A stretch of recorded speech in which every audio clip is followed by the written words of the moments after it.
Assalamualaikum warahmatullahi wabarakatuh. Innal hamdalillahi nahmaduhu wa nasta'inuhu wa nastaghfiruh wa na'udzu billahi min shururi anfusina wa min sayyiati a'malina. Man yahdihillahu fala mudhillalah wa man yudlil fala hadiyalah. Asyhadu an la ilaha illallah wahdahu la syarika lahu wa asyhadu anna Muhammadan abduhu wa rasuluh. Allahumma shalli ala Muhammad wa ala ali Muhammad. Alhamdulillah, puji syukur marilah senantiasa kita panjatkan kepada Allah Azza wa Jalla, yang mana pada kesempatan hari ini, pada asar ini, kita insya Allah akan memulai kajian yang pertama ya, sesi daurah yang pertama. Alhamdulillah telah hadir bersama kita Ustadz Farid Ramdan Hafizullah Ta'ala. Dan insya Allah tema untuk daurah sesi pertama ini adalah beratnya tugas seorang suami ya. Insya Allah kita akan menyimak, dan Ana berharap dari jamaah semua mencatat faidah dari kajian ilmu ini. Dan nanti jika ada sesi tanya jawab, Ana persilahkan ya, mohon dicatat dari sekarang. Dan Ana berharap nanti juga panitia juga menyiapkan ya hadiah mungkin ya untuk jamaah yang nantinya bertanya, ataupun bisa jadi nanti Ustadz juga akan bertanya insyaallah. Telah hadir bersama kita Ustadz Farid Ramdan. Gimana kabar Ustadz? Alhamdulillah insyaallah. Ini mic-nya Ustadz, masyaallah. Sehat Ustadz ya? Alhamdulillah. Alhamdulillah insyaallah. Ustadz, ini jamaahnya ini banyak sekali Ustadz, karena dari Alhamdulillah. beberapa daerah Ustadz. Masya Allah. Mungkin sebagian ya Ustadz ya, perjuangannya Masya Allah. Kalau Anda lihat ada yang daerah tadi Pangalengan, kemudian ada daerah Cimahi, eh, bahkan ada yang daerahnya Cianjur Ustadz, Masya Oh, Allah. Masya Allah. Nah ini kira-kira Ustadz Tapi dengan saya karena telat kesini belum pada kenal ya. Masya Allah, nanti bisa sambil kenalan Ustadz ya. Insya Insya Allah, Allah. insya Allah. Nantilah sambil makan jagung kan ada tuh ya. Nanti malam Ustadz ya. Nanti malam. Baik, insya Allah nanti di sesi kajian kedua juga masih ada, dan besok pagi insya Allah. Baik, untuk persingkat waktu karena eh, Ustadz sudah mempersiapkan ya ini segala sesuatunya dengan kopinya juga Ustadz. Mau minum dulu Ustadz, boleh? Jamanya nggak ada. Jamaahnya belum Ustadz. Nanti khusus Ustadz untuk jamaah. Baik, Insya Allah, Alhamdulillah ya. Mari kita menyimak kajian ini, dan sekali lagi Ana mengingatkan untuk menjaga eh, adab juga, dan juga mungkin nanti kalau ingin bertanya silahkan ditulis ya. Nanti Insya Allah disampaikan ke Ana, nanti Ana bantu untuk menyampaikan ke Ustadz. Terima kasih. Tafadhol Ustadz. Assalamualaikum warahmatullahi wabarakatuh. Innal hamdalillahi nahmaduhu wa nasta'inuhu wa nastaghfiruh. Wa na'udzu billahi min syururi anfusina wa min sayyiati a'malina. May yahdihillahu fala mudhillalah wa may yudlil fala hadiyalah. Asyhadu an la ilaha illallah wahdahu la syarikalah wa asyhadu anna Muhammadan abduhu wa rasuluhu alladzi la nabiyya ba'da. Qala Allah ta'ala fi kitabihil karim ya ayyuhalladzina amanu taqullaha haqqa tuqatih wa la tamutunna illa wa antum muslimun. Ya ayyuhan nasu taqu rabbakumul ladzi khalaqakum min nafsin wahidah wa khalaqa minha zawjaha wa batha minhuma rijalan katsiran wa nisaa'a. Wattaqullaha alladzi tasaaluna bihi wal arham innallaha kana 'alaikum raqiba. Ya ayyuhalladzina amanu taqullaha wa qulu qawlan sadida yuslih lakum a'malakum wa yaghfir lakum dzunubakum wa may yuti'illaha wa rasulahu faqad faza fawzan 'azima ma ba'du. Allahumma shalli ala Muhammad wa ala alihi wa sahbihi wa man tabi'ahum bi ihsanin ila yaumiddin. Alhamdulillah, segala puji hanya milik Allah Subhanahu wa taala. Salawat dan salam tidak lupa senantiasa kita curahkan kepada Nabi kita Nabi Muhammad sallallahu alaihi wasallam beserta keluarganya, sahabatnya, tabi'in, tabi'ut tabi'in, dan kepada para pengikutnya yang senantiasa istiqomah berpegang teguh di atas sunnahnya Nabi Muhammad sallallahu alaihi wasallam hingga akhir zaman. Alhamdulillah, pada kesempatan ini kita bisa berkumpul ya di tempat yang indah ini ya, di tempat yang indah dan Masya Allah ya, luar biasa. Saya juga banyak teman-teman yang saya juga belum kenal ya. Mudah-mudahan ini awal dari persahabatan kita ya. Bukan hanya di sini saja, mungkin nanti bisa tetap kita berteman ya, saling bertetangga di surganya Allah Subhanahu wa taala. Perlu kita ketahui ya, apa yang kita lakukan saat ini ya, hari ini, tentu kita juga melaksanakan apa namanya camp daurah camp apa daurah camping ini tidak hanya sekedar apa ya namanya, ya tidak hanya sekedar camping begitu saja ya. Kita ingin sedikit bukan sedikit, ingin menambah faidah dari kegiatan yang kita acarakan seperti ini ya, terutama mendapatkan keberkahan dari Allah Subhanahu wa taala ya. Meskipun memang dalam sebuah riwayat Nabi Shallallahu alaihi wasallam menjelaskan ya, wa majtama'a qaumun fi baitin min buyutillah ya, yatluna kitaballah wa yatadarasuna bainahum ya illa nazalat alaihimus sakinah. Dalam riwayat tersebut apa, orang yang berkumpul di rumah-rumah Allah Subhanahu wa taala akan mendapatkan keberkahan rahmat dari Allah Subhanahu wa taala. Bagaimana nih kita enggak di masjid nih? Apakah kita mendapatkan keberkahan apa enggak? Ya, ini pertanyaan ini juga memang pernah ditanyakan ya 2 minggu yang lalu ya Mang ya, ditanyakan ke Ustadzuna Afifi hafizahullah taala ya. Gimana nih kalau kita kajian di outdoor seperti ini ya, atau misalkan sambil touring, healing, praying gitu ya. Kira-kira dapat keberkahan nggak? Insya Allah kita mendapatkan keberkahan ya. Memang meskipun yang lebih utama memang ya di masjid ya. Tapi kita insya Allah dalam riwayat lain Nabi Shallallahu Alaihi Wasallam mencatat la yakudu, tidaklah seseorang itu berkumpul pada suatu majelis yang di dalamnya mengingat zikir kepada Allah Subhanahu Wa Taala, dan Allah pun akan memberikan keberkahan kepada kita semuanya. Maka mudah-mudahan ya apa yang kita lakukan saat ini mendapatkan keberkahan dari Allah Subhanahu wa taala, rahmat, dan dimudahkan oleh Allah Subhanahu wa taala kepada kita semuanya. Itu di antara faidah apa yang kita lakukan saat ini, yang kita harapkan. Yang pertama adalah keberkahan dari Allah Subhanahu wa taala. Tujuan yang lainnya ya kita berada di tempat ini ya tentu ya sebagaimana kita mengetahuinya ya, ada istilah namanya tadabur alam ya. Tadabur alam itu kan bukan hanya sekedar melihat saja. Bahasanya saja sudah tadabur. Tadabur itu lebih dalam dan lebih luas daripada hanya sekedar melihat. Berarti kalau kita mentadaburi alam di sini, melihat alam sekitar dengan keindahan ini, tujuannya apa? Ada salah satu firman Allah Subhanahu wa taala ya. Di antaranya dalam surat At-Talaq ayat ke-12. Di situ menjelaskan kepada kita semuanya, Allahul ladzi khalaqa sab'as samawat ya wal arda mislahunna yatanazzalul amru bainahunna lita'lamu annallaha ala kulli syai'in qadir. Dalam ayat tersebut Allah menjelaskan bahwasanya Allah Subhanahu wa taala menciptakan langit yang 7 tingkatan ke atas, kemudian menciptakan bumi yang 7 lapisan ke bawah. Kenapa Allah menciptakan hal tersebut? Kenapa Allah menciptakan langit 7 tingkatan ya, atau bumi 7 lapisan? Tujuannya apa? Allah yang menegaskan dalam ayat tersebut, lita'lamu annallaha ala kulli syai'in qadir. Tujuannya supaya itu engkau mengenal siapa yang menciptakannya. Tujuannya supaya engkau mengenal tentang Allah Subhanahu wa taala.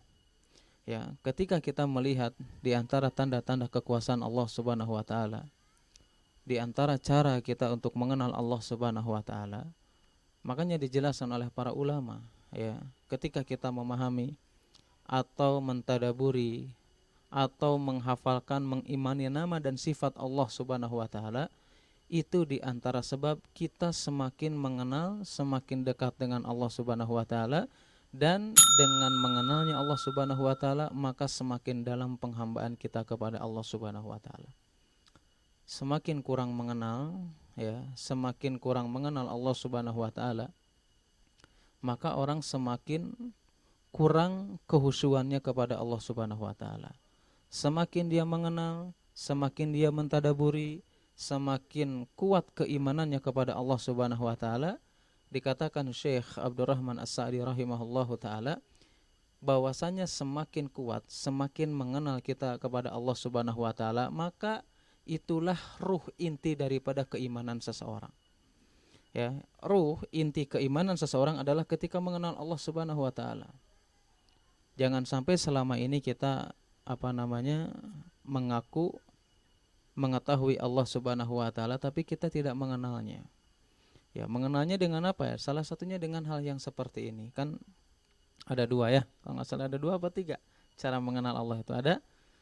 Ada dua ya, ada dua. Yang pertama fil ayati syariah, dengan ayat-ayat syariah. Itu ya sebagaimana yang dijelaskan oleh Allamah Syekh Utsaimin rahimahullah taala dan ulama-ulama yang lainnya. Mengenal Allah dengan ayat-ayatnya, ya dengan Al-Qur'an, dengan hadis-hadis Nabi sallallahu alaihi wasallam. Kemudian yang kedua yaitu adalah mengenal Allah Subhanahu wa taala dengan kauniyah, yaitu dengan mentadaburi berbagai ciptaan yang diciptakan oleh Allah Subhanahu wa taala. Nah, kalau kita sudah mengenal Allah Subhanahu wa taala, terus hubungannya apa sama tema yang akan kita bahas kali ini? Hubungannya adalah dijelaskan oleh Allah Subhanahu wa taala dalam surat Al-Hasyr ayat 19. Itu Allah Subhanahu wa taala menjelaskan, berfirman kepada kita semuanya, menjelaskan ya, wala takunu kalladzina nasullaha fa ansahum anfusahum faulaika humul fasikun. Dalam ayat tersebut apa? Kalian itu jangan sampai tidak mengenal Allah Subhanahu wa taala. Ya, tidak mengenal Allah Subhanahu wa taala. Akhirnya apa? Kalau kita tidak mengenal Allah Subhanahu wa taala, dalam ayat tersebut apa dikatakan? Maka Allah pun akan lupa dengan kalian. Itu secara arti secara global ya, secara umumnya seperti itu, secara arti secara bebasnya. Nah, para ulama menjelaskan maksudnya apa? Maksudnya adalah ketika seseorang tidak mengenal Allah Subhanahu wa taala, ya, bukan hanya sekedar tahu nih, ya. Kalau hanya sekedar tahu pasti setiap orang juga ditanya tahu. Ada Allah yang menciptakan. Mengenal beda lagi. Kalau dia mengenal pasti terdorong untuk melakukan berbagai amalan yang diperintahkan oleh Allah Subhanahu wa taala karena dia mengenal. Kalau hanya sekedar tahu ya wajar ya, dia tidak menjalankan apapun yang diperintahkan oleh Allah Subhanahu wa taala. Nah, ayat tersebut hubungannya dengan ibadah, hubungannya dengan tema yang akan kita bahas ini, bahwasanya Allah mengatakan apa? Kamu itu jangan pernah lupa kepada Allah Subhanahu wa taala atau tidak mengenal Allah Subhanahu wa taala sehingga Allah itu tidak mengenalmu. Maksudnya para ulama ahli tafsir menjelaskan, tidak mengenal di sini ketika seseorang tidak mengenal Allah Subhanahu wa taala di antara tafsir memahami ayat tersebut, yaitu adalah ketika seseorang tidak mengenal Allah, maka dia tidak akan mengenal untuk apa dia diciptakan. Dia tidak mengenal hak-hak apa saja yang harus dilakukan. Ya, kewajiban apa saja yang harus dilakukan. Kewajiban sebagai istri seperti apa? Kewajiban sebagai suami seperti apa? Nah, bisa jadi, Masya Allah ya. Masih ada apa di atas? Masih ya? Nggak apa-apa ya. Ini kajiannya tuh natural. Ini antara fokus ke sini sama ini di atas. Nggak apa-apa ya. Nggak apa-apa. Orang lain mah kajian ya sekolahnya dibom gitu ya, di Palestina gimana, kita baru ini aja nih. Masya Allah ya. Sampai di mana barusan jadi lupa. Nah, dalam ayat atau dalam surat Al-Hasyr ayat 19 tersebut ya, bahwasanya Allah mengatakan apa? Kamu jangan sampai-sampai tidak mengenal Allah sehingga Allah tidak mengenalmu. Maksudnya adalah orang yang tidak mengenal Allah, ya, dampaknya apa? Yaitu dampaknya dia tidak akan mengetahui hakikatnya untuk apa diciptakan. Orang yang tidak mengenal Allah Subhanahu wa taala, dia tidak akan tahu apa saja kewajiban yang harus dilakukan. Baik kewajiban untuk sendiri, ya, baik kewajiban untuk orang lain, baik kewajiban untuk istrinya, baik kewajiban untuk suaminya, nggak akan paham tentang itu. Kapan? Ketika dia tidak mengenal Allah Subhanahu wa taala. Karena yang mendorong kita beribadah, yang mendorong kita melaksanakan berbagai kewajiban yang diperintahkan oleh Allah Subhanahu wa taala dan Rasulnya adalah karena memiliki pengetahuan mengenal Allah Subhanahu wa taala, sehingga apa? Sehingga timbul rasa takut kepada Allah, timbul rasa cinta kepada Allah Subhanahu wa taala. Dua hal ini yang mendorong seseorang melakukan berbagai kewajiban yang diperintahkan oleh Allah Subhanahu wa taala. Dan di antara kewajiban yang paling berat, tugas yang paling berat oleh seorang suami, ya, kita semuanya mungkin pernah sedikit memahami ya salah satu firman Allah Subhanahu wa taala. Di antaranya dalam surat At-Tahrim ya ayat yang ke-6. Di situ Allah secara tegas, ya ayyuhalladzina amanu qu anfusakum wa ahlikum nara wa quduhan nasu wal hijarah. 'Alaiha malaikatun giladun syidadun la ya'sunallaha ma amarahum wa yaf'aluna ma yu'marun. tugas yang paling utama seorang suami yang harus kita pahami, begitu juga seorang istri harus memahaminya. Yang paling berat tugas suami itu bagaimana caranya bisa menjaga dirinya, keluarganya, istrinya, anak-anaknya dijauhkan daripada nerakanya Allah Subhanahu wa taala. Karena ini tugas yang paling berat. Kenapa? Yang pertama, kenapa Allah Subhanahu wa taala di situ menggabungkan antara kata iman dengan perintah untuk menjaga keluarga, artinya amar ma'ruf. Kenapa? Para ulama mengatakan penggabungan antara perintah amar ma'ruf nahi munkar atau menjaga keluarganya dari neraka dan digabungkan dengan kalimat iman, bahwasanya bukti keimanan seseorang memiliki keimanan kepada Allah Subhanahu wa taala adalah orang-orang yang senantiasa memperingatkan keluarganya agar tidak terjerumus melakukan kemaksiatan kepada Allah Subhanahu wa taala. Jadi kalau orang acuh tak acuh nih sama pasangannya, sama istrinya, sama suaminya, berarti ini ada yang sesuatu yang kurang dalam keimanannya, ya. Masya Allah ya. Ini lebih tegang ini daripada ditanya soal ini. Masya Allah ya. Nah ini yang dijelaskan oleh para ulama. Kenapa? Karena sebagian orang terkadang ya hanya memahami tugas suami itu memang ya salah satu kewajiban itu memberikan nafkah ya, memberikan ya kalau istilah ekonominya apa, sandang pangan papan ya. Ya seperti itulah ya, saya juga lupa ya. Yang jelas tentang hal seperti itu, tapi ada yang lebih penting lagi yang harus kita pahami ya, yang harus seorang istri dan suami pahami.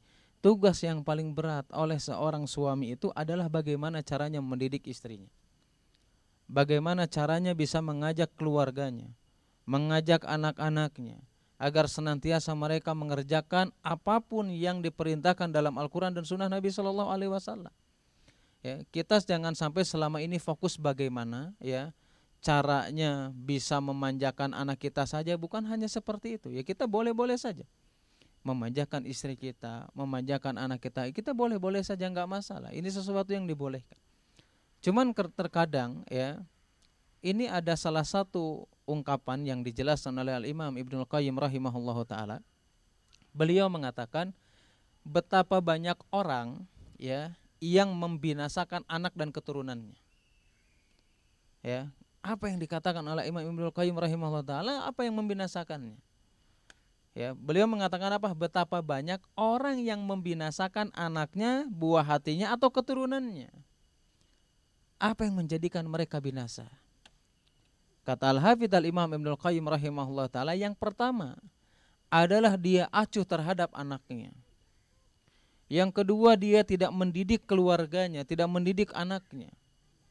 Kemudian kata Imam Ibnul Qayyim rahimahullah ta'ala, beliau mengatakan bahwasanya di antara yang membinasakan keturunannya, buah hatinya adalah ketika orang tersebut tidak pernah menjaga keluarganya, menjaga keturunannya, bahkan justru dia hanya bisa memenuhi segala sesuatu yang berhubungan dengan syahwatnya.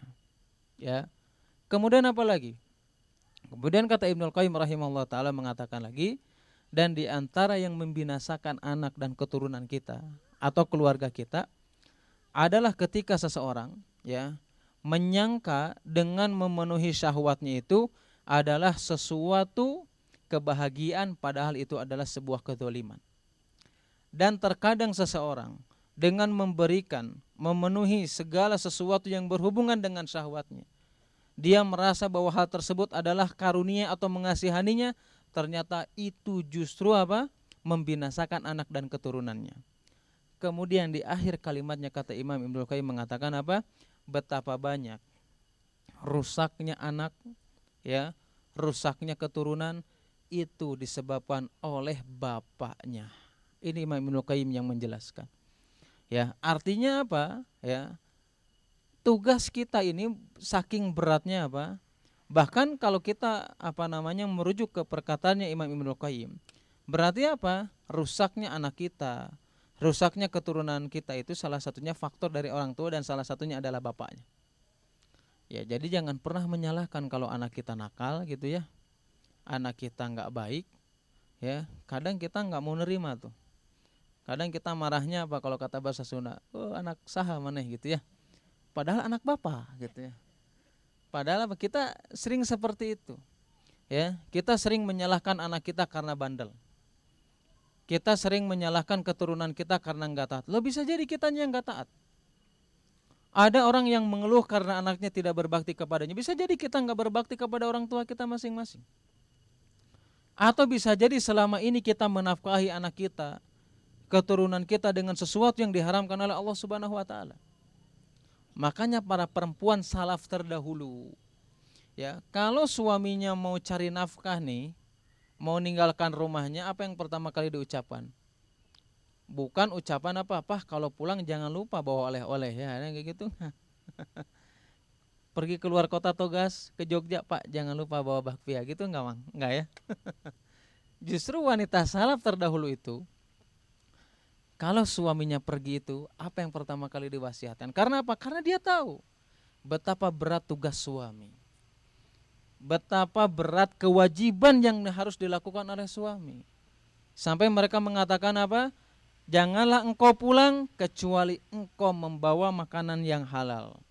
Ya. Ini hujan apa nih? Apa kencing nih? Ini pas di atasnya monyet kan ya? Bukan ya? Air hujan ya, bukannya.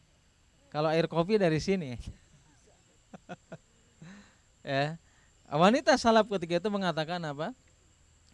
Jangan engkau pulang membawa harta yang haram. Artinya engkau pulang itu harus membawa harta yang halal. Kenapa demikian?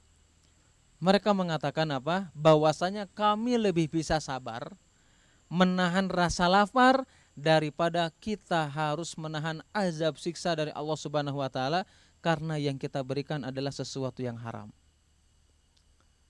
Makanya dalam sebuah riwayat ya dijelaskan kullu lahmin nabat minas sukhti fannaru aula bihi. Setiap daging ya yang tumbuh pada yang tumbuh pada diri kita dan tumbuh karena sesuatu yang diharamkan oleh Allah Subhanahu wa taala fannaru aula bihi, maka neraka itu lebih baik untuknya. Ya. Nah, artinya apa? Hadis ini menjelaskan kepada kita agar kita bisa memahami bagaimana tugas suami yang begitu berat, ya, bagaimana caranya suami ini bisa mengajarkan, bisa mendidik, bisa memberikan sesuatu yang halal yang dihalalkan oleh Allah Subhanahu wa taala dan Rasulnya. Bahkan Malik bin Huwairis radhiyallahu taala anhu, ya, saking peduli sama keluarganya nih. Malik bin Huwairis ini itu pernah mulazamah atau bermajelis ya kepada Rasulullah Shallallahu Alaihi Wasallam. Ketika itu kurang lebih yang dilakukan Malik bin Huwairis ini kurang lebih 20 hari atau 20 malam. Kemudian mengatakan bahwasanya Rasulullah Shallallahu Alaihi Wasallam di antara orang yang memiliki kasih sayang kepada umatnya. Kenapa demikian? Ketika bermajelis dengan Rasulullah Shallallahu Alaihi Wasallam, ya, maka Rasulullah ini melihat keadaan para sahabat yang lainnya yang bersama dengan Malik bin Huwairis yang belajar dengan Rasulullah Shallallahu Alaihi Wasallam. Mereka melihat keadaan tentang Malik bin Huwairis dan sahabatnya yang mereka meninggalkan keluarganya untuk bermajelis dengan Rasulullah. Kemudian apa yang dikatakan? Kata Rasulullah Shallallahu Alaihi Wasallam, bagaimana dengan keadaan keluargamu? Yang ditanya siapa? Keluarga. Ya, bagaimana keadaan dengan keluargamu? Kemudian mereka mengatakan, ya, kita memiliki rasa kangen kepada keluarga kita masing-masing. Apa yang diperintahkan oleh Rasulullah SAW? Maka engkau kembalilah kepada mereka dan jangan lupa engkau mengajarkan dan mendidik mereka. Tugas yang paling berat, yang pertama kali yang diperintahkan Rasulullah SAW kepada para sahabatnya, ketika para sahabatnya mereka memikirkan keluarganya, yang pertama kali yang diperintahkan Rasulullah adalah bagaimana cara mendidik keluarga kita, cara mengajari keluarga kita agar sama-sama mereka menjalankan ketaatan kepada Allah, agar sama-sama mereka meninggalkan sesuatu yang dilarang oleh Allah Subhanahu wa taala dan Rasulnya. Itulah bentuk penjagaan seseorang agar keluarganya tidak terjumus kepada nerakanya Allah Subhanahu wa taala. Bahkan Syekh Mustafa Al-Adawi hafizahullahu taala, beliau mengatakan, ya, kewajiban seorang suami kepada istrinya bukan hanya sekedar memberikan manfaat yang urusannya dunia saja. Tapi bagaimana caranya kita memberikan sesuatu hal yang bermanfaat yang berhubungan dengan akhiratnya. Bukankah Syekh Utsaimin rahimahullahu taala menjelaskan, hampir mayoritas manusia, hampir mayoritas kita ini terkadang lebih peduli bagaimana cara mencukupi hal sesuatu yang berhubungan dengan fisiknya. Tapi kita sebagai suami kadang lupa bagaimana caranya bisa memenuhi kebutuhan pokok yang berhubungan dengan batinnya. Kenapa kata Syekh Utsaimin mengatakan? Karena mayoritas orang ini lebih mementingkan yang pertama. Bagaimana caranya dia bisa mendapatkan kekayaan, bagaimana bisa senang dengan urusan dunia. Tapi mereka tidak pernah peduli kepada istrinya, kepada keluarganya, bagaimana caranya menumbuhkan keimanan. Bagaimana bisa menjadi keluarga yang sakinah mawaddah warahmah. Bukankah Nabi SAW menjelaskan, yang bisa menumbuhkan cinta antara suami dan istri ini lebih meningkat ini, bukan hanya sekedar dunia saja. Ya, bukan hanya sekedar perhiasan saja, bukan. Ya, kita semuanya mungkin tahu yang udah nikah ini ya. Hadis yang terkenal dari Abu Hurairah. Ya, kalau kita nikah atau rata-rata seorang laki-laki ketika menikahi perempuan itu yang dilihat apanya? Yang pertama. Masya Allah. Kecantikan nomor pertama apa ya? Yang kedua apa? Nasabnya, ya kan? Ya, nasab. Yang ketiga keturunannya. Yang keempat agamanya. Kemudian Nabi mengatakan apa? Fadfar bidati din taribat yadak. Maka yang paling utama engkau ambilnya adalah apa? Tentang agamanya, bagaimana tentang akhlaknya. Bagaimana didikan orang tuanya tentang agamanya, tentang akhlaknya. Itulah yang bisa menjadikan engkau bahagia dalam kehidupannya. Ini yang bisa mendatangkan kebahagiaan, yang bisa menumbuhkan kecintaan antara suami istri. Ya, bahkan Hasan Al-Basri ini pernah ada orang yang mengadu ya kepada Hasan Al-Basri. Jadi seorang ini punya punya anak perempuan, ya punya gadis lah ya. Jadi si gadisnya ini sudah masuk usia yang sudah pas untuk dinikahkan. Banyak laki-laki yang melamar. Dia curhat nih kepada Hasan Al-Basri. Ya, bagusnya nih anak saya ini nikahkan sama siapa? Ini sudah banyak nih orang yang melamar. Kemudian apa yang dikatakan Hasan Al-Basri rahimahullahu taala? Beliau mengatakan, maka carilah orang yang dia memiliki rasa takut kepada Allah Subhanahu wa taala. Kenapa demikian? Hasan Al-Basri mengatakannya orang yang paling takut kepada Allah Subhanahu wa taala atau orang yang bertakwa kepada Allah Subhanahu wa taala. Kata Hasan Al-Basri, kalau dia dinikahkan dengan orang yang memiliki rasa takut atau bertakwa kepada Allah Subhanahu wa taala, apabila dia mencintai pasti memuliakannya. Dan apabila dia membenci, maka dia tidak akan mendoliminya. Nah, inilah pentingnya. Ya, tugas kita bagaimana mendidik anak kita, keturunan kita menjadi pribadi yang bertakwa kepada Allah Subhanahu wa taala. Bahkan kita sering mendengar apa? Menjadi generasi yang robbani ya. Benar enggak? Sering kan dulu kita beberapa tahun ke belakang ya, kalau di kajian itu mesti itu ya, mendidik generasi yang robbani. Pokoknya menjadi pribadi yang robbani. Padahal robbani itu yang seperti apa? Robbani itu adalah mereka yang memiliki ilmu, mengamalkan ilmunya, dan dia memiliki rasa takut kepada Allah Subhanahu wa taala. Dan itu tidak akan bisa terjadi kecuali apa? Yang pertama kali bentuk keimanan kita kepada Allah Subhanahu wa taala tidak akan bisa mencetak generasi robbani kecuali yang pertama adalah kedua orang tuanya. Kenapa? Karena Nabi yang menjelaskan dan Rasulullah SAW pun menjelaskan kepada kita semuanya. Ya, kenapa kita harus menjaga keluarga kita? Tugas yang terberat itu bukan hanya sekedar memberi nafkah, bukan hanya sekedar memberi harta, bukan. Tapi bagaimana caranya bisa mengajak mereka sama-sama bisa menjalankan ketaatan kepada Allah Subhanahu wa taala. Bahkan para ulama menjelaskan, kenapa sih alasannya kepala keluarga ini atau seorang suami ini harus menghindarkan keluarganya dari nerakanya Allah Subhanahu wa taala. Dalam ayat tersebut dijelaskan, ya. Bahkan para ulama pun menjelaskan, menafsirkan dengan ayat yang lainnya. Kenapa dilarang atau kita harus menjaga keluarga kita supaya tidak terjerumus kepada nerakanya Allah Subhanahu wa taala? Maka dijelaskan salah satunya dalam firman Allah Subhanahu wa taala. Ya. Di antaranya dalam surat An-Nisa ya, ayat 56 di situ dijelaskan. Kullama nadijat juluduhum baddalnahum juludan ghairaha liyadukul adzab.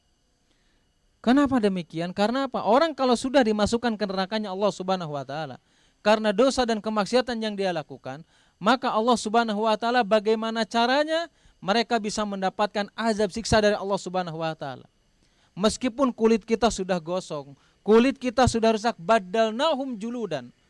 Bahkan Allah mengatakan apa? Kami akan terus menyiksanya, mengganti kulit yang sudah hangus dengan kulit yang baru. Liyadukul adab, supaya mereka merasakan adab dari Allah Subhanahu wa taala. Bukankah dalam surat Al-Isra ayat 97 Allah juga menegaskan kembali. Ya, dalam ayat tersebut dijelaskan, maka ketika azab ini atau neraka ini atau api di neraka ini mati akan senantiasa dinyalakan sebagai apa? Sebagai siksaan bagi orang-orang yang dia diantaranya adalah tidak bisa menjaga keluarganya untuk tidak melakukan kemaksiatan kepada Allah Subhanahu wa taala. Bahkan dalam ayat lain yang dijelaskan oleh Allah Subhanahu wa taala, dalam surat Fatir ya, kalau nggak salah ayat 36 Allah menegaskan kembali, alladzina kafaru lahu naru jahannam. Orang-orang yang melakukan kekufuran, bermaksiat kepada Allah Subhanahu wa taala, tidak dididik untuk menjalankan syariat yang diperintahkan oleh Allah Subhanahu wa taala Rasulnya. Apa tempatnya? Naru jahannam. Ya, yang mana siksaan itu tidak akan menjadikan dia mati. Fayamutu, enggak bisa menjadikan mati. Wala yukhaffaf, bahkan tidak meringankannya. Kenapa? Karena sebab dia tidak pernah bisa menjaga keluarganya. Tidak pernah bisa mendidiknya untuk sama-sama menjalankan ketaatan kepada Allah Subhanahu wa taala. Ya. Kalau kita misalkan enggak bisa makan, ya, anggap ajalah kita sebagai suami enggak bisa memberikan makanan. Apa yang akan kita rasakan? Mungkin kepedihan, kesakitan hanya di dunia saja. Yang paling dahsyat, yang paling mengerikan adalah bagaimana caranya atau bagaimana ketika seseorang tidak mampu memberikan makanan untuk rohanianya, itu yang akan menyebabkan apa? Dia merasakan kesulitan, kesedihan. Bukan hanya sekedar di dunia saja, tapi di akhirat yang lebih parah lagi kapan? Ketika kita tidak mampu bagaimana mendidik istri-istri kita masing-masing, anak-anak kita. Ya, karena apa? Selama ini mungkin kita kita ini kadang-kadang sebagai laki-laki kadang egois, pengen baik sendiri. Ya, artinya apa? Yang penting kita ngaji aja. Tapi kita kadang nggak pernah peduli dengan istri kita, nggak pernah peduli dengan anak kita. Padahal apa? Semuanya akan ditanyakan di hadapan Allah Subhanahu wa taala. Bukankah kita mengetahui bahwasanya seorang suami akan digugat di akhirat kelak? Digugat apa? Karena kurang nafkah? Bukan. Karena kurang bulanannya? Bukan. Ya. Karena kurang penghasilannya? Bukan. Tetapi dia digugat di hadapan Allah Subhanahu wa taala karena apa? Seorang suami ini digugat oleh istrinya karena dia tidak pernah mengajarkan kebaikan kepada istrinya. Enggak pernah bisa menjaga. Ya, enggak pernah bisa mengajak untuk melaksanakan ketaatan kepada Allah Subhanahu wa taala. Nah, ini yang menjadikan kenapa tugas seorang suami itu begitu berat. Ya, kalau nafkah mungkin masalah makan ya berat juga ya. Berat apa enggak, Pak? Tapi yang lebih berat bagaimana caranya bisa menjaga apa? Keluarga kita terhindar dari mana? Dari nerakanya Allah Subhanahu wa taala. Meskipun memang dalam surat Al-Isra atau dalam ayat-ayat lainnya Allah menegaskan apa? Wala taziru waziratan ukhra. Memang dosanya suami, dosanya istri itu ya masing-masing. Tetapi memang ada cipratannya gitu loh. Ada dampaknya. Memang pada hukum asalnya ya, kita ini akan mempertanggungjawabkan setiap apa yang kita lakukan. Istri akan mempertanggungjawabkan dosanya. Suami juga sama. Ya, tetapi memang di sana ada saham atau ada cipratan karena apa yang kita lakukan atau dilakukan istri, pasangan kita yang itu berdampak kepada suaminya. Contoh misalkan ya, ada beberapa amalan atau ada beberapa perbuatan yang kita ini ternyata di dalamnya ini menanam saham dosa. Artinya kita kecipratan dosa juga. Yang pertama contohnya ya, yang kita juga kena dampaknya adalah orang yang menjadi pelopor kemaksiatan meskipun dia tidak memerintahkan orang lain untuk melakukannya. Contoh misalkan ya, sekarang kayak di media sosial ya, kita kan gampang gitu ya, melihat orang misalkan mengumbar auratnya, mengumbar auratnya, atau melakukan sesuatu yang diharamkan di media sosial, semakin banyak yang like gitu ya, semakin banyak yang komen, dia semakin bangga. Bukan sedih dia ya, tapi ternyata bangga. Nah, orang yang melakukan pelopor kemaksiatan ini ya, dia akan mendapatkan saham dosa dari apa yang dilakukan oleh orang lainnya, meskipun dia tidak memerintahkan untuk melakukannya kepada orang lain. Kenapa? Karena dijelaskan dalam salah satu firman Allah Subhanahu wa taala. Ya, dalam surat Yasin ayat 12 ya. Kayaknya kalau surat Yasin pada hafal semua nih kayaknya. Ada yang hafal enggak surat Yasin, Pak? Ustaz Al-Kafin salah hafal ya? Insyaallah. Hafal yang pertama sama yang terakhir mungkin. Masya Allah. Tapi kalau sering dibaca nanti hafal sendiri ya. Nah, dalam surat Yasin ini itu menjelaskan ternyata ya, meskipun kita tidak memerintahkan orang lain untuk melakukan kemaksiatan, tapi gara-gara kita melakukan kemaksiatan akhirnya orang lain niru nih. Kita menjadi pelopornya. Ya. Akhirnya mereka meniru apa yang kita lakukan meskipun tidak melakukannya. Ternyata apa? Dalam ayat tersebut, dalam surat Yasin tersebut, ternyata Allah itu menjelaskan kepada kita. Ternyata Allah itu tidak hanya sekedar mencatat apa yang kita lakukan saja, tetapi apa? Allah itu mencatat dampak dari amalan yang kita lakukan. Kalau dampaknya baik berarti dicatat sebagai kebaikan. Kalau dampaknya buruk berarti dicatat sebagai dosa. Makanya dalam ayat tersebut apa mengatakan? Inna nahnu nuhyil mauta wa naktubu ma qaddamu.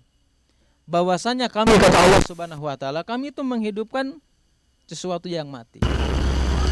Wa naktubu ma qaddamu, dan kami akan menulis apa saja yang telah mereka lakukan. Kemudian apa lagi di situ? Wa atharuhum, dan kami akan menulis bekas-bekas atau dampak-dampak dari perbuatan yang mereka lakukan. Dampaknya apa? Ketika kita menjadi pelopor kemaksiatan, meskipun tidak memerintahkan orang lain untuk melakukan dosa, tetapi ada dampak yang lain yang orang lain mengikuti kemaksiatan yang kita lakukan. Makanya dalam hadis Nabi Shallallahu Alaihi Wasallam yang diriwayatkan Muslim dan yang lainnya, dari Jabir bin Abdullah radhiyallahu taala anhu, man sanna fil islami sunnatan sayyi'atan. Barang siapa seseorang yang dia memberikan contoh buruk dalam Islam ini, kana alaihi wizruha wa wizru man amila biha min ba'dihi min ghairi ayyan kusu min ghairi ayyan kusu auzaruhum syai. Kata Nabi sallallahu alaihi wasallam, barang siapa yang dia mencontohkan, ini mencontohkan aja. Dia tidak memerintahkan orang lain untuk melakukan apa yang dia lakukan.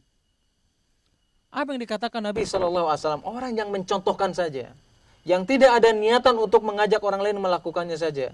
Kata Nabi sallallahu alaihi wasallam, dia akan menanggung dosa dari amalan yang dia lakukan, dan dia akan menanggung dosa orang-orang yang mengikuti apa yang dia lakukan.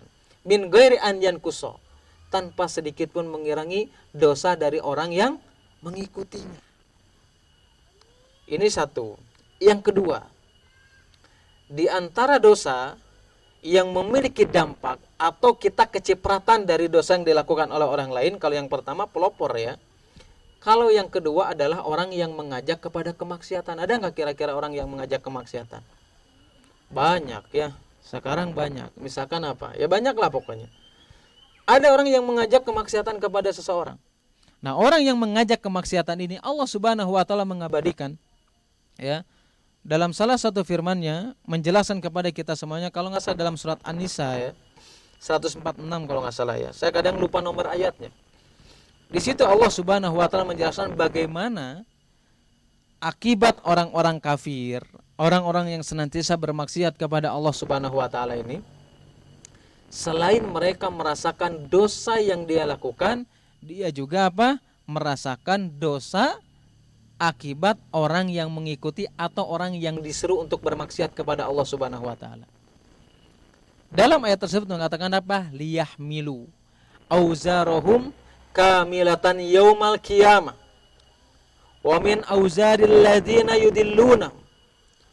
Mereka ini ya akan menanggung setiap dosa, setiap kemaksiatan, setiap kekufuran yang dia lakukan, dan dia akan menanggung apalagi dosa yang dilakukan orang-orang yang disuruh oleh dia menuju jalan kesesatan, menuju jalan kemaksiatan. Dan ini terjadi kepada siapa? Kepada para ustadz misalkan yang menyuruh kepada kemungkaran, menyuruh kepada kemaksiatan, menyuruh kepada dakwah kepada diri pribadi bukan kepada Allah Subhanahu wa taala.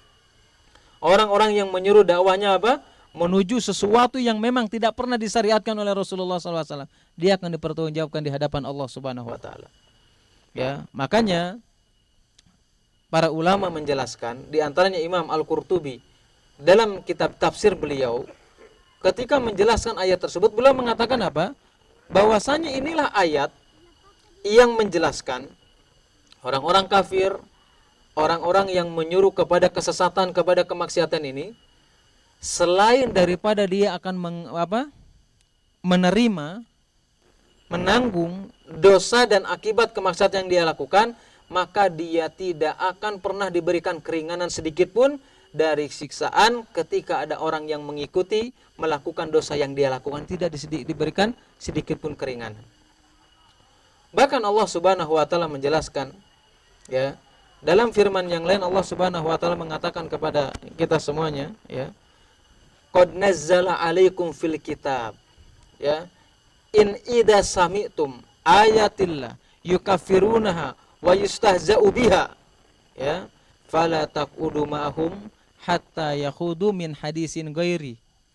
Kata Allah Subhanahu wa taala mengatakan, apabila kalian ini, ya, mengetahui baik di majelis ilmu, baik di tongkrongan kita, baik di komunitas kita atau di tempat yang selama ini kita berkumpul dengan mereka, dan kita mengetahui apa yang mereka bicarakan ini adalah sesuatu untuk mengingkari ayat-ayat Allah, untuk misalkan mengolok-olok firman Allah Subhanahu wa taala, fala taqudu mahum, jangan sekali-kali kalian duduk bersama mereka. Ya, jangan sekali-kali kalian bermajelis dengan mereka. Allah yang menjelaskannya. Kapan itu? Ketika mereka mengolok-olok syariat. Ya, syariat digunakan sebagai bahan candaan, ya. Ada yang seperti itu banyak. Ya, ngakunya sebagai seorang muslim, seolah-olah paling cinta Rasulullah, paling cinta misalkan NKRI, ya. Tapi ternyata apa? Ternyata dia mengolok-olok syariat, mengolok-olok orang yang menjalankan syariat yang datang daripada Rasulullah SAW. Nah, Allah mengatakan apa? Kalian jangan pernah duduk dengan mereka. Kecuali apa? Kecuali mereka merubah pembicaraannya.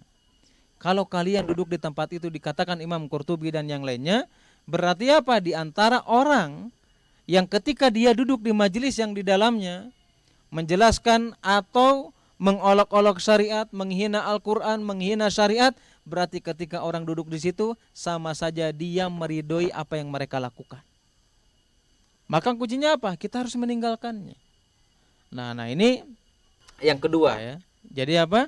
Yang kedua ini adalah orang yang menanam saham dengan apa yang dia lakukan. Nah, yang ketiga ini yang paling penting, yang berhubungan dengan tema kita saat ini, yaitu adalah orang yang bisa kecipratan dosanya itu adalah orang yang melihat kemungkaran di tengah keluarganya, dia tidak merubahnya padahal dia mampu untuk merubahnya. Banyak nggak? Banyak, ya. Kita mungkin sering melihat pasangan kita, ini hampir rata-rata sudah nikah apa belum, Pak? Sudah, ya. Ya gampang aja kalau ngelihat yang jomblo, yang tendanya nggak sama istrinya. Nggak, ya. Mungkin istrinya nggak dibawa, Pak. Jangan suudon dulu, Pak. Ya. Nah, yang ketiga ini yang mendapatkan kecipratan dosa, ya, itu adalah apa? Yang dia menemukan kemungkaran, kemaksiatan di tengah keluarganya, tetapi dia tidak merubahnya padahal dia mampu. Padahal Nabi SAW menjelaskan apa? Man ra'a minkum munkaron falyughayyirhu bi apa? Biyadi. Fa illam yastati fa bilisani. Fa illam yastati juga dengan apa? Dengan hati. Dzalika adaful iman, itulah iman yang paling lemah. Maksudnya dengan hati apa? Minimal dia mengingkarinya. Ya, artinya apa? Nah, ayat ini menjelaskan kepada kita, atau hadis ini menjelaskan kepada kita betapa dampak buruknya. Kenapa kita harus menjaga keluarga?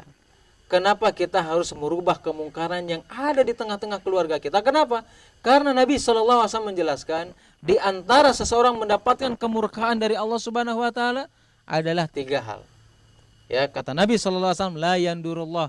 Orang itu jangankan masuk surga, dia dilihat sama Allah aja enggak. Enggak dilihat sama Allah, enggak dilirik, enggak dianggap dia. Apa yang pertama itu? Al-aquli walidayhi. Orang yang apa? Durhaka kepada kedua orang tuanya, itu satu. Yang kedua adalah al-mar'atu mutarajjilah, yaitu adalah seorang perempuan yang menyerupai laki-laki atau yang semisalnya. Ini nggak bahkan dilihat sama Allah Subhanahu wa taala. Nah, kemudian yang ketiga apa? Dayus. Apa dah? Dayus, orang yang tidak memiliki rasa cemburu. Nah, kadang di antara kaum muslimin meskipun tahu dayus ini tidak memiliki rasa cemburu, cuman di antara mereka ini memahami rasa cemburu hanya perasaan cinta saja, bukan. Para ulama menjelaskan orang yang tidak memiliki rasa cemburu itu diantaranya apa? Adalah orang yang dia tidak mencegah ketika keluarganya, anaknya mereka melakukan kemaksiatan kepada Allah Subhanahu wa taala. Dia happy-happy aja. Istrinya melakukan kemaksiatan biasa aja. Istrinya meninggalkan sholat dia biasa aja. Istrinya melakukan sesuatu yang diharamkan dia biasa saja. Itu diantara sifat dayus yang tidak akan pernah dilihat oleh Allah Subhanahu wa taala. Ya, nah inilah pentingnya. Ya, jangan sampai kita selama ini hanya fokus ya, bagaimana caranya nih si istri ini bisa bahagia nih. Tapi dengan perkara dunia saja. Kita nggak pernah peduli bagaimana cara mendidik istri yang baik. Bagaimana cara mendidik anak kita yang baik. Ya, jangan sampai selama ini kita cuma acuh saja. Udah, yang penting kan ada ya sebagian bapak-bapak atau laki-laki misalkan, wah saya mah bebas nah, yang penting bulanan tercukupi nggak aman. Ada nggak yang seperti itu? Banyak. Ya, tapi dia nggak pernah memikirkan bagaimana mencukupi rohani. Bagaimana mencukupinya perbekalan ketika dia dipanggil di hadapan Allah Subhanahu wa taala. Karena itu yang paling penting, yang akan apa? Yang akan ditanyakan di hadapan Allah Subhanahu wa taala. Kita lebih fokus bagaimana anak kita menjadi dokter, menjadi memiliki gelar, memiliki pejabat, itu enggak salah.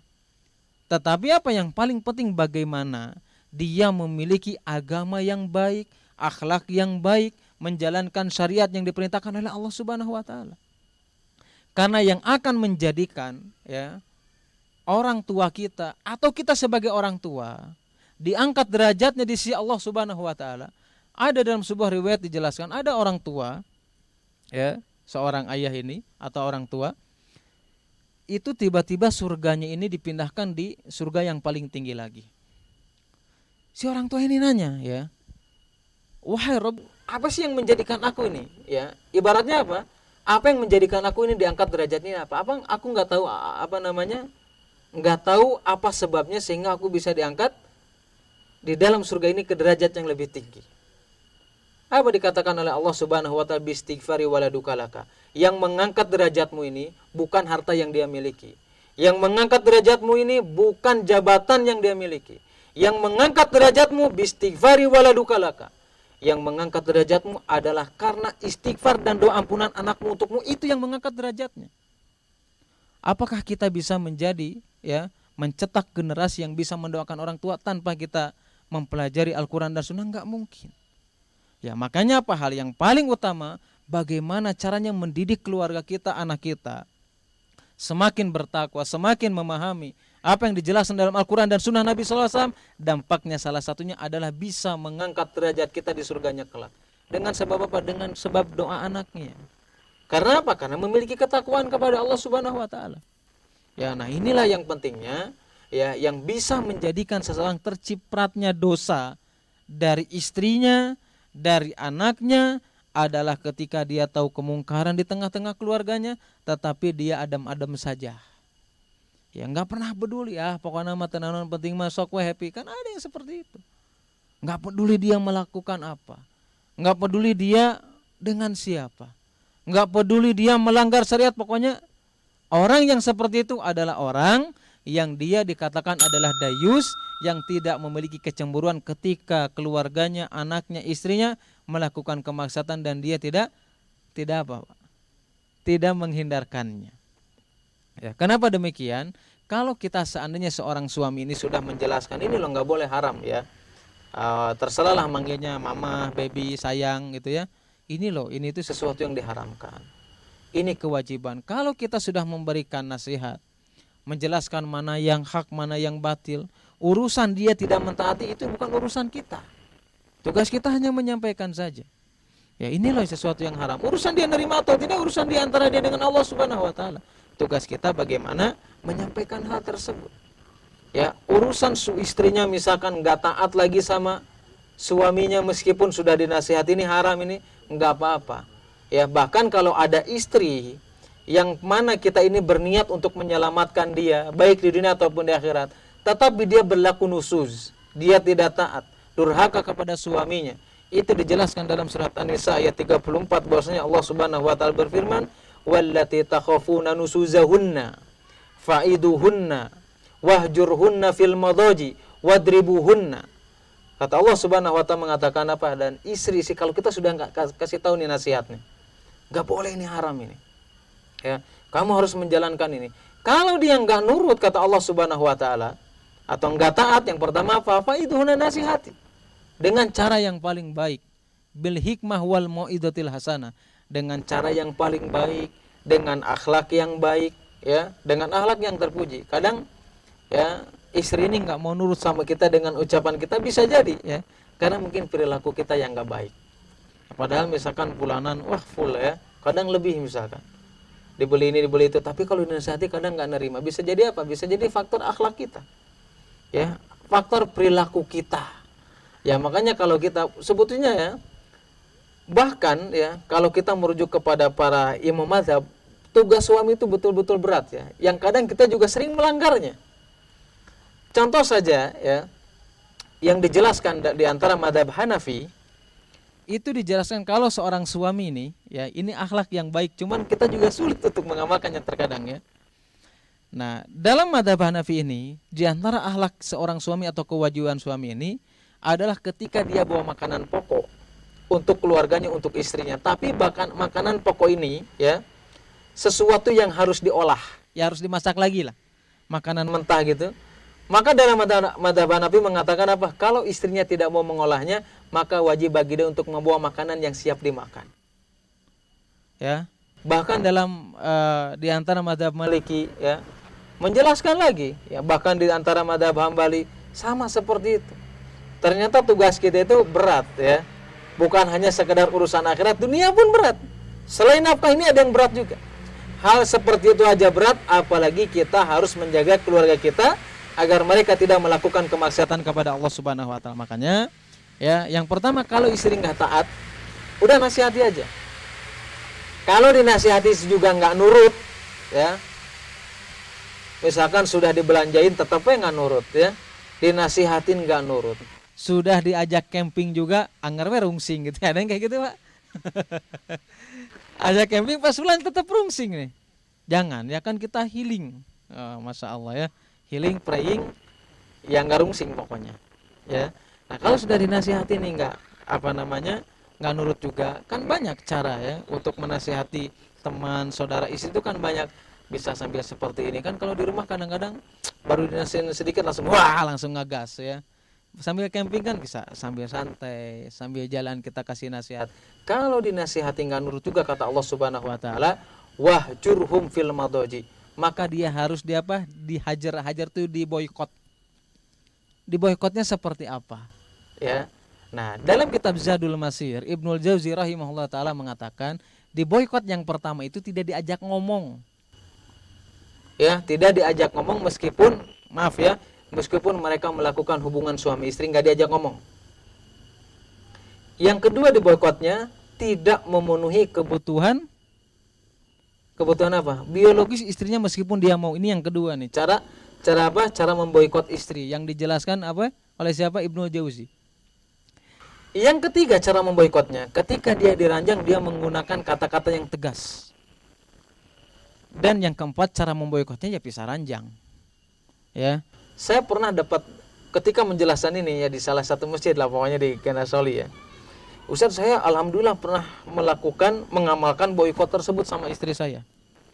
Karena dia nggak taat lagi. Terus gimana Pak? Ya pokoknya mah dibaudan we gitu sama si suaminya ini ya dibaudan. Terus kumaha Pak? Angger Ustaz cenah. Kok saya dibaudan teh malik ngabaudan saya dinu eleh. Astagfirullah. Ya, ternyata memang sering kali juga ya. Padahal apa ya memang lah itulah naluri laki-laki. Tapi nggak apa-apa ya. Meskipun kita juga punya perasaan gitu, ya inilah cara mendidik yang diajarkan oleh Allah Subhanahu wa taala. Kalau dia sudah diboikot juga nggak nurut, dinasihati juga nggak nurut, ya. Memang ada perselisihan para ulama ya. Ketika istri nggak nurut ini ketika diboikot ini, sebagian ulama memboikot pasangan istri ini kalau dalam mazhab Maliki ini ya, itu selama 4 bulan tuh. Nggak usah diajak ngomong ya, nggak usah dipenuhi kebutuhan biologis selama 4 bulan tuh. Tapi kayaknya romah-romahnya ini bapak-bapaknya nggak kuat kayaknya kalau 4 bulan ya. Tapi jumhur ulama, mayoritas ulama itu memboikot kalau dalam segi omongan ucapan ini nggak boleh daripada 3 hari meskipun dia belum taat kembali. Ini mayoritas jumhur ulama ya. Nah kemudian kalau dihajar ini, diboikot ini nggak nurut juga, wadribuhunna. Maka apa kata Allah Subhanahu wa taala? Maka pukullah mereka. Kasar banget enggak. Ya, dalam Islam itu mukulnya yang pertama apa? Yang mukul yang tidak membekas. Ya, mukul yang tidak menyakitkan. Tidak mukul wajah, ya. Nah, ini ketentuan-ketentuan ketika kita seorang suami memiliki tugas ya yang sangat berat bagaimana menjaga keluarga kita. Ternyata Allah Subhanahu wa taala menjelaskan dalam Al-Qur'an dan sunnah Nabi sallallahu alaihi wasallam kenapa tugas seorang suami adalah hal yang paling berat adalah menjaga ya, menjaga mereka untuk tidak terjumus kepada nerakanya Allah Subhanahu wa taala. Maka hal yang pertama kali yang harus kita dakwahi sebelum orang lain adalah orang-orang yang dekat dengan kita. Istri kita, anak kita, keluarga kita, meskipun ya Nabi SAW memerintahkan, bahkan Allah Subhanahu wa taala menjelaskan ya dalam salah satu firman-Nya dalam surat Asy-Syu'ara ayat 214 kan disitu dijelaskan ya, andir asyiratakal aqrabin, engkau senantiasa memberikan peringatan kepada orang-orang yang dekat dengan kalian, istri atau suami atau anak-anak kita. Kan itu tugas yang paling awal, meskipun hal yang pertama kali ya, yang pertama menentang dakwah kita itu adalah keluarga sendiri juga.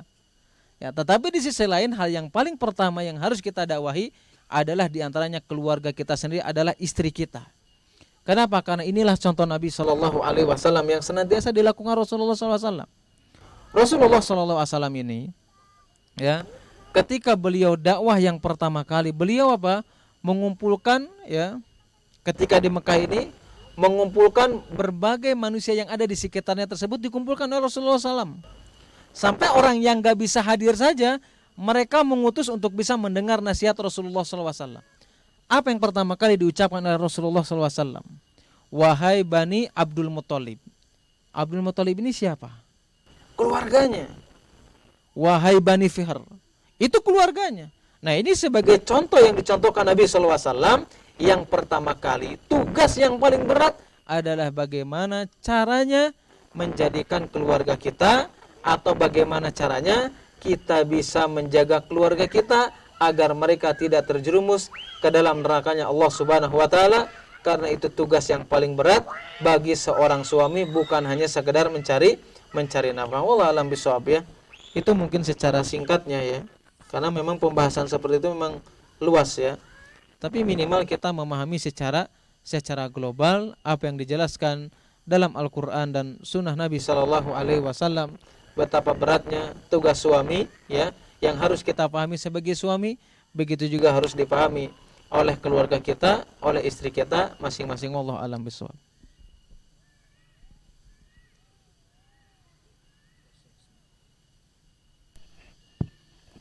Masya Allah, alhamdulillah. Jazakallah khair Ustaz atas nasihatnya, begitu banyak ya yang faedah yang bisa kita catat. Kita masuk sesi berikutnya ya. Mungkin langsung saja kaitan dengan tanya jawab. Karena berharap banyak pertanyaan ini mungkin dari ikhwan ataupun dari Umahat ya, mungkin yang ingin bertanya. Ada hadiahnya apa ini? Insya Allah Ustaz, mungkin panitia kalau ada hadiahnya saya juga harus nanya. Insya Allah. Boleh Ustaz, boleh. Ya mungkin ada yang langsung bertanya, silakan. Kayaknya masih pada ini Ustaz, masih perlu di ini lagi Ustaz. Nah, Oh ini gitu. mungkin di Saya tahu belakang. kok, nanti momen api unggun tuh banyak yang nanya. Tapi nanyanya di luar tema ini, kayaknya mah ya. Tadi juga katanya udah disinggung ya pas perkenalan ya. Iya Ustaz. Banyak yang nyinggung, oh ini saya namanya ini, istri baru satu. Pasti pertanyaannya tuh sekitar itu. Silakan. Ivan, bagi ada yang mau tanya? Kalau enggak saya yang nanya aja bagaimana? Oh, Masya Allah. Nanti harus ada ini Ustaz, pertanyaan dari Ustaz. Nanti ada yang bisa menjawab. Ada hadiah khusus dari Wah, panitia Ustaz. Nah, disiapkan mungkin ya jawabannya. Kalau mungkin sambil ini ya, silakan pertanyaannya ditulis. Mungkin bisa nanti lewat Anda bisa Anda sampaikan. Jadi jangan ini ya, jangan sampai malu bertanya ya, karena ini penting sekali kajian ini sehingga pulang nanti bisa kita amalkan. Harapannya seperti itu. Karena sepertinya ya Ustaz kaitannya dengan kajian rumah tangga ini Ustaz ya. Karena ini kan berlanjut ya Ustaz ya. Besok insya Allah. nanti Ya malam juga nyambung lah. berlanjut. Nah, Nyambung lah insya Allah. sedikitnya nyambung. Nah, jadi Ustaz, Anda mungkin ya sambilan menunggu barangkali nanti ada yang bertanya. Ustaz, kaitan dengan menjaga keluarga ini kan terkadang adalah ya Ustaz di sebagian di antara kita mungkin yang merasa kok kelihatannya secara teori gitu saja mudah banget gitu Ustaz disampaikan bahasanya neraka ini seperti seolah-olah ditakut-takutin itu Ustaz ya. Kita harus menjaga anak dan istri ya dengan sebisa mungkin, semaksimal mungkin agar terhindar dari situ. Nah, ini kadang juga ada yang merasa, wah, kalau saya bisa menjaga keluarga atau istri anak dari neraka gitu Ustaz, mungkin bisa nggak sih ada amalan tertentu Ustaz yang sederhana yang mungkin diajarkan Nabi gitu ya Ustaz ya, yang mungkin dalam keluarga bisa diterapkan Ustaz, yang ringan saja gitu. Itu salah satunya. Kadang kan kita bertanya, ini apa ya mungkin yang bisa menjaganya nih gitu. Dengan tadi mungkin Ustaz menyampaikan sebagian dari kita gitu saja. Mungkin kalau bisa sih amalannya sederhana dulu deh gitu, yang dimulainya dari mana. Itu mungkin Ustaz. Masya Allah. Saya yang jawab, jamaah yang jawab. Ustaz dulu Ustaz. Sambil mancing jamaah Ustaz. Ini mungkin ada yang mau Ya bertanya tentu juga kalau nanti ya. kita berbicara tentang amalan ya jelas banyak lah. Tapi yang paling utama ya sebagaimana dijelaskan Nabi Shallallahu Alaihi Wasallam ya menjelaskan kepada kita semuanya, la turadduna huquqa ila ahliha. Yang paling utama itu adalah kita bagaimana bisa menjaga hak antara suami istri. Kan banyak nih orang yang di antaranya orang nggak bisa menerima nasihat dari suaminya atau kebalikannya karena mungkin di antara mereka tidak memenuhi hak-hak dan kewajiban yang dijelaskan oleh syariat. Contoh misalkan ya, ada sebagian orang yang misalkan melanggar hak tersebut, keliru lah ya, dia bisa dikatakan keliru menyelisih yang diajarkan Nabi Sallallahu Alaihi Wasallam. Di antaranya adalah, karena ini laki-laki ya, berarti konsepnya laki-laki ya. Contoh misalkan ketika seorang istri ya lebih mendahulukan orang tuanya daripada suaminya, itu kan amalan yang ringan, tapi banyak orang yang tidak memahaminya. Kadang ada orang seorang istri misalkan marah ke suaminya, misalkan mengatakan, ya saya juga mas punya orang tua juga, saya harus berbakti juga, saya sibuk ngurusin mas, saya nggak ada berbakti sama orang tua. Ini sebetulnya hal yang keliru. Nah, ini diantara amalan cukup kamu taat kepada suami saja. Makanya Nabi Shallallahu Alaihi Wasallam itu pernah bertanya kepada seorang perempuan, ada tu zauji anti, apakah kamu ini pernah atau kamu ini memiliki seorang suami atau kamu sudah menikah? Perempuan tersebut mengatakan, qalat na'am, fa kaifa anta minhu. Kalau kamu sudah menikah, coba sikap kamu sama suami kamu itu seperti apa? Ma'aluhu illa ma'ajastu anhu. Kata perempuan tersebut mengatakan apa? Aku ini senantiasa melakukan apapun yang diperintahkan oleh suami kecuali sesuatu yang sulit aku untuk mengerjakannya. Kemudian Nabi mengatakan apa? Fandur kaifa anta minhu. Maka fanduri kaifa anta minhu. Maka engkau senantiasa harus ya memeriksa bagaimana sikapmu terhadap suamimu. Kenapa demikian? Fa innama jannatuki wa naruki, bahwasanya surganya dan nerakamu itu di bawah atau kehendak suamimu. Nah, itu kan salah satu amalan yang sering disalahpahami oleh kedua pasangan ya, terutama oleh perempuan, yang mana hal tersebut adalah salah satu cara bagaimana kita bisa menghindarkan keluarga kita, yaitu apa? Bagaimana caranya mendidik mereka bisa taat kepada suami atau kepada Allah Subhanahu wa taala. Kemudian yang lainnya ya jelas ya, di antara tips yang ringan ya saling mengingatkan ya, antara suami dan istri ini saling mengingatkan, saling menjaga ya. Kan dulu pernah kita bahas ya di tempat lain. Nabi itu pernah mengatakan apa? Semoga Allah Subhanahu wa taala merahmati. Merahmati siapa? Seorang suami. Ini kan ringan ini sebetulnya. Seorang suami yang bangun di tengah malam untuk melaksanakan sholat dan dia membangunkan istrinya. Dan ketika istrinya menolak, dia mencipratkan sedikit air ke wajahnya. Dan semoga Allah Subhanahu wa taala merahmati seorang perempuan atau seorang istri yang dia bangun di tengah malam untuk mengerjakan sholat, membangunkan suaminya, ketika suaminya menolak, mencipratkan sedikit dengan airnya.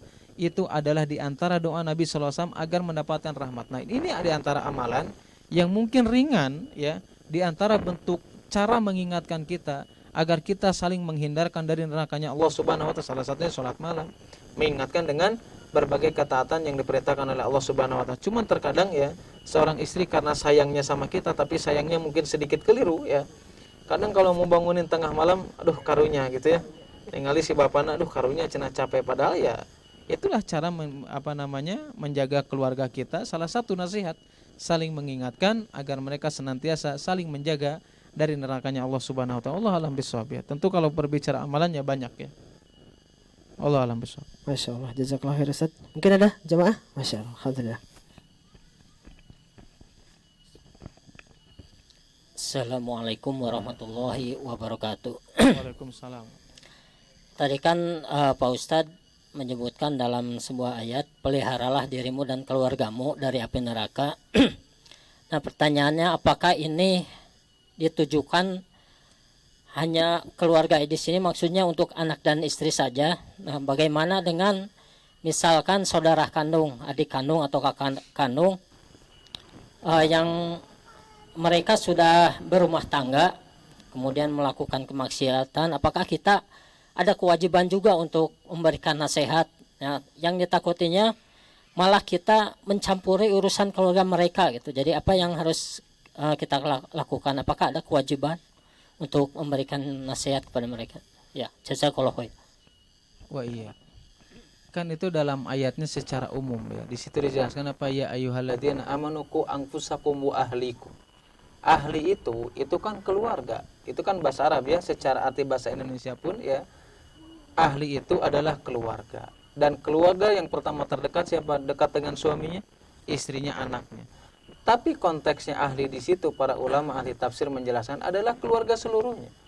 Artinya apa? Urusan ya, memang terkadang di di lingkungan kita kan, kalau kita ngasih tahu ya pasti mengatakan ikut campur urusan dan yang lainnya.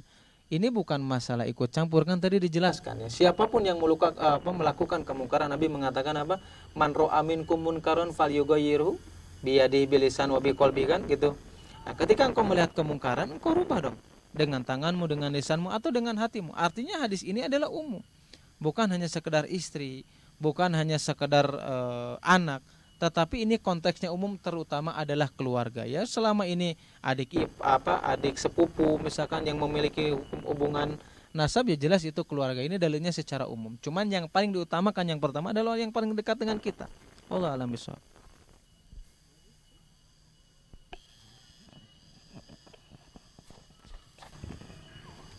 Bismillah, Assalamualaikum warahmatullahi wabarakatuh.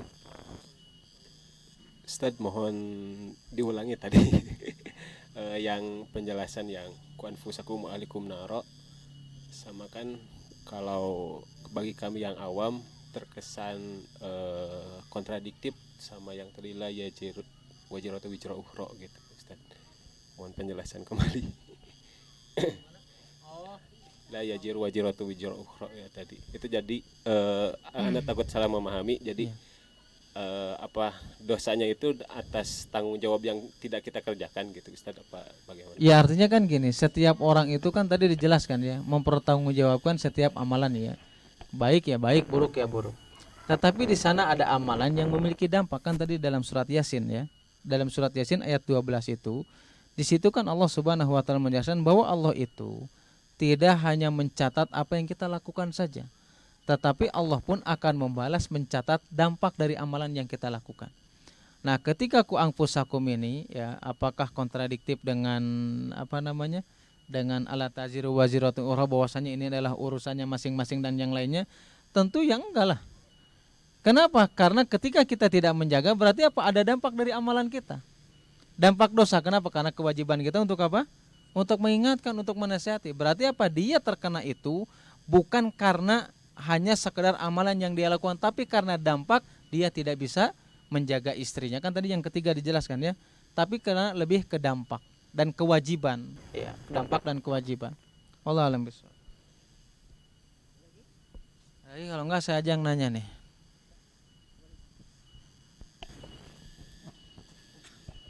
Hadiahnya apa? Kunci mobil, Pak. Kuncinya aja Kunci rumah, maksudnya. Ustaz. Masya Allah. Kunci tenda. Ada lagi? Yang lainnya mungkin? Cukup? Ya, kalau cukup berarti Ustaz yang harus tanya, Ustaz. Sudahlah, yang Kira- gampang aja lah. Ya. Ya. Tadi kan dijelaskan ya ada ada saham atau ada dampak dosa dari apa yang dilakukan oleh seseorang. Ya. Dampak dosa ini diantaranya ada 3 hal tadi ya. Apa yang menyebabkan seseorang bisa kecipratan dosa tersebut? Yang bisa jawab aja nggak Ada apa-apa. bisa jawab? Masya Allah. Wah, 3 ini. Ustaz. Masya Allah, jangan kalah sama sepuh nih.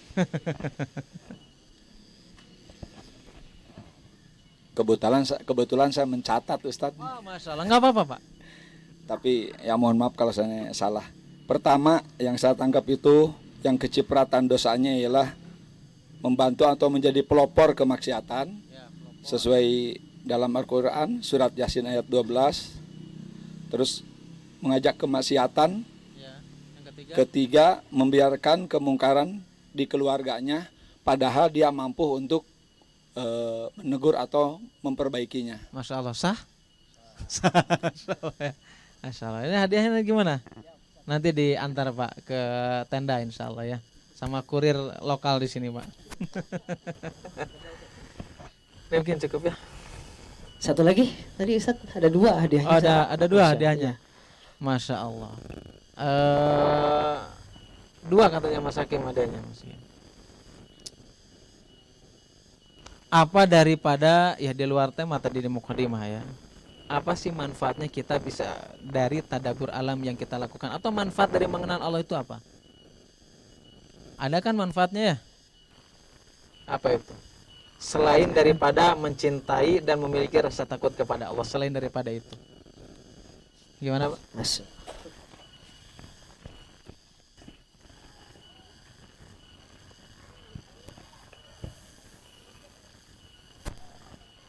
Untuk manfaat mentadaburi ciptaannya supaya kita mengetahui hakikat untuk apa yang kita diciptakan, hak dan kewajiban apa yang harus kita lakukan. Jadi ya, dalam surat apa Pak? Ini kalau suratnya enggak, nanti tangan panjangnya dipotong jadi tangan pendek Pak. Surat Al-Hasyr ya, ayat 19. Masya Allah, barakallahu fikum. Siap hadiahnya? Masya Allah.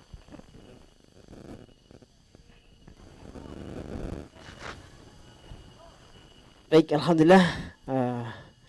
Untuk daurah sesi pertama ini kita cukupkan ya, karena sudah cukup dingin juga ini cuacanya, dan kita sebentar lagi menjelang waktu maghrib juga. Nanti insya Allah setelah ini kita akan sholat maghrib dan nanti istirahat, makan. Insya Allah nanti ba'da isya akan kita lanjutkan lagi untuk sesi daurah yang kedua. Gitu saja mungkin ya, kita akhiri kajian kali ini dengan sama-sama membaca hamdalah, alhamdulillahirrahmanirrahim, dan kita tutup dengan doa kifaratul majlis.